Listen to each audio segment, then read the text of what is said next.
What's up, guys? So, excuse the mess. I've had this chipped p28 ECU for a while now from HA Motorsports, and the chip is actually a base map chip from Variable.net. And I told him the mods I had, just like intake, no cat, header, blah blah blah, whatever. And he base mapped me an NA tune just to get the car running. But with this computer hooked up, I've got this OBD1 to OBDB adapter. Got that on Amazon. I'll put a link to that. But the car doesn't run right, man. Like the idle's all wacky. It bucks on slow acceleration, and above like 5,000 RPMs, it like doesn't have any power. It just stops basically accelerating. So the first thing I'm gonna try is changing my injectors, because this is the non-VTEC, and from what I've read, they have 190cc and the VTEC have 240cc. So I'm gonna I think this is actually tuned like for this 240cc, because the 190s that I have are actually pretty rare in the non-VTECs. So I'm gonna put these large injectors in and see what they do.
I got the 240cc injectors put in.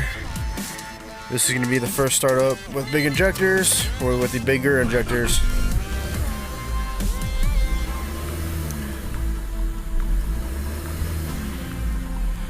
And my idle is like nuts.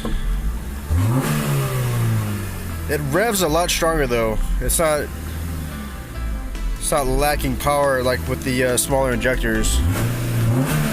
It revs strong. Alright, so, and to be honest, I was kind of expecting this. Close the door. Okay, and another thing, alright, when you're trying to run an OBD1 computer with the OBD2B car, you have to make some like changes to one of the ECU plugs.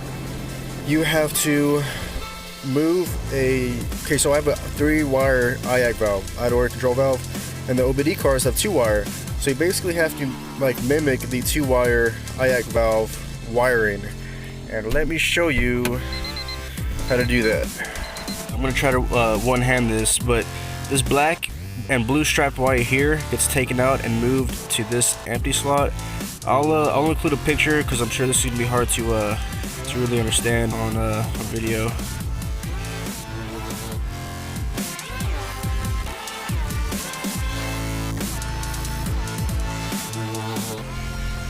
Okay, so I unplugged that orange wire, repinned that black wire, so the IAC is now converted to a 2-wire. So basically now if my car doesn't run, I honestly have no idea why or what is wrong with it.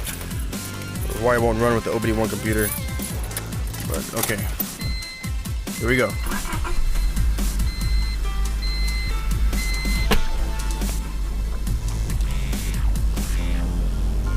And it still idles crazy, great. Oh man, I don't know what the deal is. Alright, so when I plug up the IAC valve, it idles down to normal and it revs strongly, I guess you could say, without really driving the thing. Just it revs up strong and idles right when I plug up the IAC valve. So I think it's running the way it should with those larger injectors, but I also think I need to figure something out with my IAC valve. So I think I had 2 issues of why it wasn't running right with this OBD1 computer. But yeah, let me show you. It's still bouncing around. Yep, still bouncing around. Alright, I did the little pin swap on the ECU plug, and that didn't work. But it turns out I did some reading last night. I went to the Variable.net website. That's the company or the guy that wrote the chip on my p28 or whatever. And there was actually like a fact section, kind of like some tips and help for some stuff like that to help people out. And what it actually said is it doesn't work with 3-wire IAC valves, which is what I have. There's like a certain, I don't know, 96 to 99 non-VTEC and VTEC automatic or something like that. Certain cars have 3 wires, and it doesn't work with 3 wires, with 3-wire IACs. You have to have a 2-wire, and if you don't, you have to do a 2-wire conversion. You have to get like the IAC valve off of something. That's what I'm talking about here. This big fat nasty on the bottom, 3 wires. I need one with 2. So in the meantime, I've actually done a VTEC manifold swap off of Y8. It's a different design. It's like a traditional, has like a plenum and a throttle body sticks on the side, like you expect to see from a Honda. The Y7s, it's actually like vertical. So when I did that, I ended up with a spare throttle body. And what I did last night is I got some JB weld. I took apart the IAC valve inside and actually JB welded where the port's closed. I was thinking about doing it on the throttle body itself, but I don't want to ruin it in case I actually do find a 2-wire IAC valve. I could just replace the valve with JB weld going up inside. So basically I ruined this IAC valve, and the throttle body's still good. When I was plugging up the IAC port last night, just trying to diagnose it and trying to get, that's myself back there, trying to get it to idle right, I noticed that when I plugged it up, it idled really low. It wasn't bouncing or like idle hunting or whatever you want to call it, but it was idling really low. But it does have like these adjustment screws, like a little set screw here to actually adjust the idle. So I think, okay, I'm going to install this plugged IAC valve, and I might actually have to open the blade just a hair to kind of let a little bit more air come or flow through to raise the idle just a bit. Okay guys, so this is what I figured out. My idle is actually good, as you can see. So I didn't actually even use this plugged IAC valve on the one I have in my car right now. I was trying to like take it apart on the car because I don't feel like ruining my throttle body gasket. And when I took out the actuator, the valve actually like defaulted closed. When it's plugged in, it like defaults open. When it's out, it defaults closed. So when I took it out, idle dropped to like 200 RPMs. And what I did is I put like some preload on the throttle cable to just get the idle to where I wanted. Instead of adjusting the screw, I put a little bit of preload on the cable.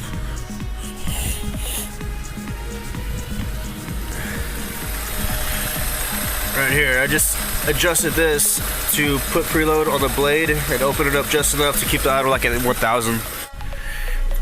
Alright, so I think we're good to go. If you liked the video, please like and subscribe, and I'll see you on the next one.